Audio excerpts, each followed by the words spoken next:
Nous sommes la moyenne des personnes que nous fréquentons. Je suis Mathieu Stéphanie, partenaire d'OVNI Capital, et je vous propose de rencontrer des entrepreneurs, sportifs ou artistes qui vont faire exploser notre moyenne. Là, on parle de ces erreurs, les vôtres.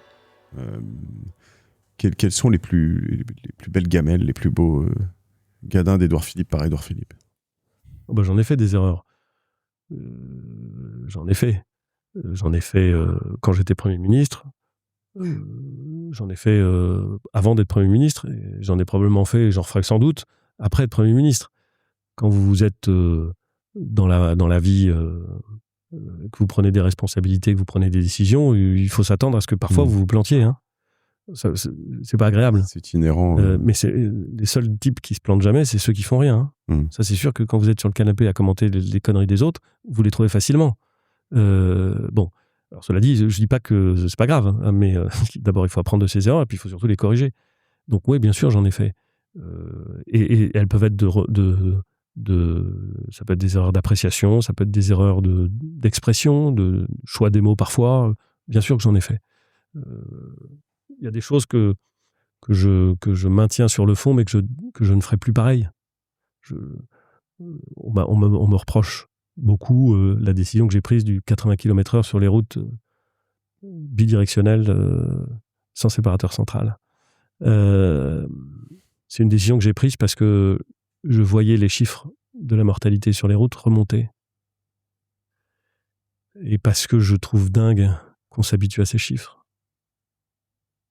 Dingue parce que je suis sûr que vous, dans votre vie, que ceux qui nous regardent dans leur vie, et si c'est pas le cas, tant mieux pour eux, mais ils ont tous le fils d'un copain. Et il y a ceux qui meurent, il y a ceux qui sont frappés dans leur chair, Donc, c'est pas possible qu'on va pas accepter 3500 morts par an. 3500 morts par an, c'est énorme. Évitable. Bon. Et les experts, parce qu'encore une fois, moi, j'invente pas les choses tout seul. Les experts, parce qu'il y en a, peut-être qu'ils sont pas bons, hein, mais il y a des organismes, me disent, il y a une mesure, c'est les routes nationales, départementales, mais en tout cas les routes sans séparateur central, bidirectionnelles, où réduire un peu la vitesse permet de réduire significativement les risques. J'ai pris cette décision. Alors, je vais vous dire un truc, hein, en sachant qu'elle était impopulaire. Ça, c'est pas une erreur d'appréciation. Je savais qu'elle serait impopulaire. Je me souviens des manifs dingues quand on a créé les radars. C'est pas moi qui l'ai fait, c'est Jacques Chirac. Je me souviens des manifs dingues quand on a créé le permis à points. C'est pas moi, c'est, je crois, Michel Bérégovoy. Et je me souviens des portiques aussi, détestations absolues quand on a imposé le port de la ceinture de sécurité. Et c'est pas moi, hein, c'est Georges Pompidou qui était président de la République à l'époque. Donc je m'en souviens pas, je l'ai lu dans les livres parce que j'étais trop petit. Il y a les portiques de François Hollande aussi. Alors ça, c'était la taxe. C'était la taxe, la facturation de la circulation et des camions qui déclenchent les bonnets rouges. Et ça, c'était Hollande, en effet. Donc voilà. Donc mon idée, c'est de dire, je sais que ça va être impopulaire, mais peut-être ça fait le choc qui permet de... Voilà, et j'ai bien vu qu'il y avait plein de gens qui prenaient ça pour une mesure de mépris vis-à-vis de leur déplacement ou de la facilité qu'ils pouvaient avoir à se déplacer. Même si réduire à 80 km/h la vitesse sur la distance moyenne que font les gens, en réalité, ça a un impact relativement limité. Mais j'ai compris tout de suite qu'il y avait une crispation de ça. Et ça pose la deuxième question, c'est de savoir, quand vous voyez la crispation qui se crée, quand vous voyez l'opposition qui est formulée, quand est-ce qu'il faut tenir ou est-ce qu'il ne faut pas tenir? Vous avez des gens qui disent, quand ça se crispe, il faut revenir en arrière. Vous en avez d'autres qui disent, quand ça se crispe, il ne faut surtout pas revenir en arrière. La vérité, c'est qu'il n'y a pas de bonne réponse. Il y a une question d'appréciation de ce que moi, dans ma vie de maire, il y a énormément de décisions que j'ai prises ou que j'ai mises en œuvre qui ont suscité des crispations très fortes. Mais il fallait le faire. Je prends toujours cet exemple. Pardon, je suis long, mais... un exemple de la vraie vie. Je pense à autre chose en plus. Un exemple de la vraie vie. Je décide de faire un tramway au Havre. Les travaux commencent en octobre 2010. Je suis maire depuis un mois. Il avait été décidé par l'équipe dont je faisais partie en 2008. Les travaux commencent. Je me fais engueuler Mais je vous jure, hein, tous les jours, pendant 2 ans, les gens me disent, mais ces travaux gênent, font du bruit, gênent la circulation, font du mal au commerce. On n'en avait pas besoin. D'ailleurs, ça marchait très bien avant. Tout le monde me tombe dessus. Mais vraiment. Hein. Et personne ne dit, mais non, vous allez voir, c'est super un tramway. Personne. Il y a peut-être des gens qui le pensent, mais eux, ils disent rien. Et en tout cas, et puis le tramway est fait. Et il commence à fonctionner. Et tout le monde est pour. L'utilisation des transports publics, c'est plus 30%. Ça transforme l'accès à la ville dans un très grand nombre de quartiers. Tout le monde est pour. À tel point que quand j'ai fait la 2e ligne, enfin la 3e ligne au Havre, les gens m'engueulaient. Mais parce que le tramway n'allait pas chez eux. C'était pas du tout la même chose. Donc, jusqu'à quand il faut tenir sur une décision ? Ça, c'est une question vachement difficile. Ça, c'est central parce que je dis au passage, on y reviendra l'expérience en la matière, ça peut aider. Oui, mais ça peut aussi traumatiser. C'est là où je voudrais en venir. C'est que déjà, je fais un micro aparté parce que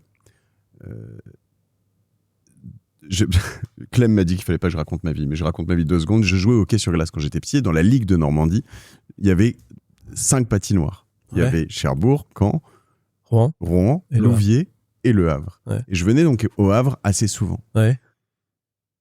Et Le Havre, mais mon Dieu, quoi, dans les années 90, c'était 90 de début, mais c'était vraiment la pire ville, c'est-à-dire qu'on arrivait et ça se passait bien notre entretien là jusqu'à présent.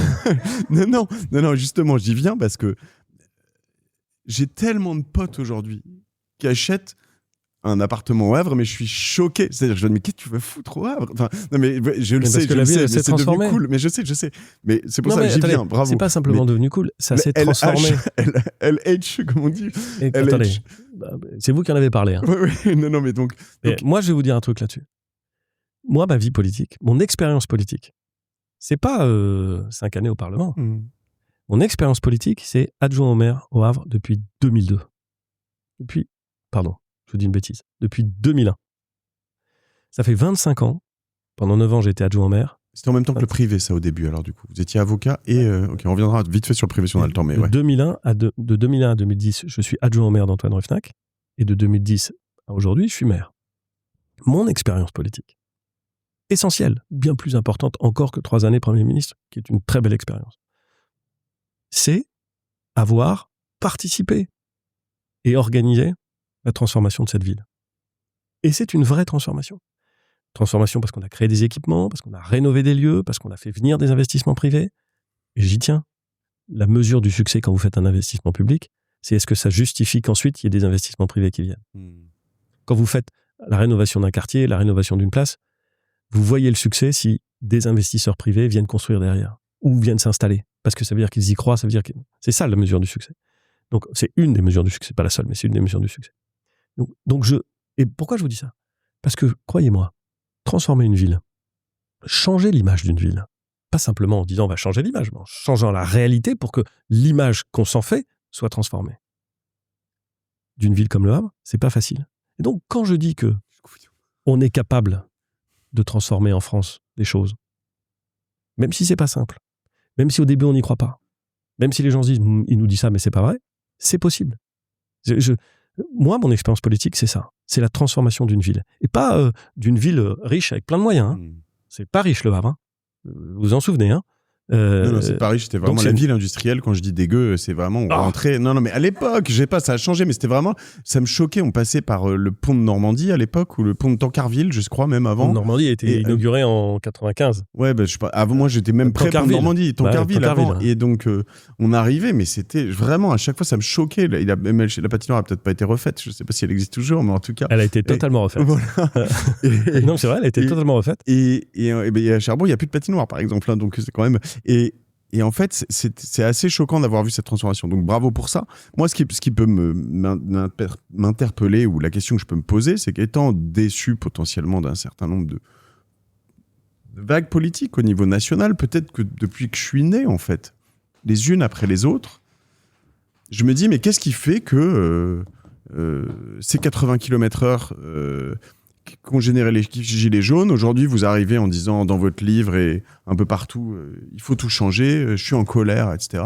Je veux dire, il y a des domaines dans lesquels on a changé des choses. Qui feront que vous êtes élu dans un an et quand tous ces fonds, tout change, on se dit flemme, le Parlement ne m'aide pas. Et puis, quand j'ai fait la réforme de l'apprentissage, il y a plein de gens qui n'étaient pas d'accord. qui pensaient que ça marcherait pas, qui pensaient que ça faisait des années qu'on expliquait que l'apprentissage c'était important, mais on savait pas très bien faire pour que ça prenne. Bon, on a changé l'apprentissage, y compris en se prenant l'opposition d'un certain nombre de gens, y compris d'un certain nombre d'élus. Les présidents de région, ils n'étaient pas d'accord avec la réforme de l'apprentissage. Et on a filé les clés. Et c'est marrant, parce que parfois on dit, oui, mais quand même, les corps intermédiaires, ça marchait. Qu'est-ce qu'on a fait pour la réforme de l'apprentissage ? On a enlevé un certain nombre de choses à des acteurs politiques et on l'a donné à des organismes, à des fédérations ou à des entreprises. Et on a constaté quoi ? Que l'apprentissage, il est parti. Il a été multiplié par 2, le nombre d'apprentis. Ça coûte de l'argent.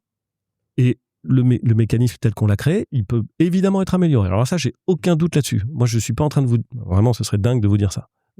Toutes les choses dont je suis fier, elles peuvent être améliorées. Bon. Mais il fallait le faire. Et on l'a fait. Donc, on peut faire des choses. Parfois, on se trompe. Il faut corriger. Et je suis convaincu qu'on peut faire en sorte que notre pays ait à nouveau confiance en l'avenir. Parce que ce que je constate, c'est que l'avenir est devenu un problème dans notre pays. On a l'impression que l'avenir va être plus difficile.